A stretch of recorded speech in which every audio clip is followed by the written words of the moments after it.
সাকিব পরবর্তী যুগে সবাই চায় আরো একজন সাকিব, তবে মিরাজের সাকিব হতে আপত্তি আছে। তাই বলে বিশ্বজয়ের আশা যে নেই তা কিন্তু নয়। মিরাজ বিশ্বজয়ের মুকুট পড়তে চান তার মতো করেই, কারো ছায়া হয়ে নয়। শুরু থেকেই মিরাজকে সাকিবের সাথে তুলনা করে আসছে সবাই। এ নিয়ে মিরাজেরও কোনো প্রতিক্রিয়া ছিল না। সময়ের সাথে সাথে মিরাজ এখন আরো পরিণত, আরো দূর এগিয়েছেন নিজের ক্যারিয়ারে। তাই নিজের মতোই রাজত্ব করতে চান দেশের ক্রিকেটে। নেটে অনুশীলন করছেন দেশের হয়ে জিম্বাবুয়ের সাথে অসাধারণ পারফরমেন্স করা আইসিসির মাসসেরা ক্রিকেটার মেহেদী হাসান মিরাজ। একটু ভালো করে লক্ষ্য করলেই দেখবেন মিরাজের ব্যাটে কোনো স্পন্সর লোগো নেই।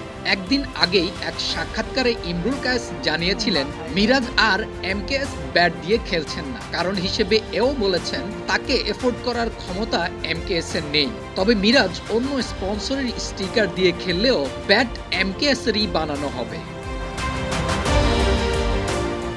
নেটে ব্যাট করার শেষে মিরাজ যখন এসে বসলেন, পাশেই দেখা গেল টেস্টের রাজা মুমিনুল হককে। একটা সময় যিনি বাংলাদেশ দলের নেতৃত্ব দিয়েছেন। ক্লান্ত মিরাজ যখন একটু জিরিয়ে নিচ্ছেন, তখনই মুমিনুলের অনুশীলন শুরু হলো। মিরাজও ব্যাট ছেড়ে খানিকক্ষণ পর শুরু করলেন বোলিং অনুশীলন।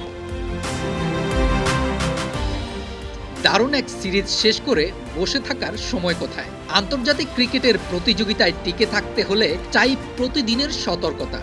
মিরাজ নিজের ক্যারিয়ার গ্রাফ নিয়ে সব সময় সতর্ক ছিলেন বলেই দিনে দিনে উন্নতি করতে পেরেছেন। অনুশীলন শুরু করার আগেই তাই প্রস্তুত হয়ে নিচ্ছেন।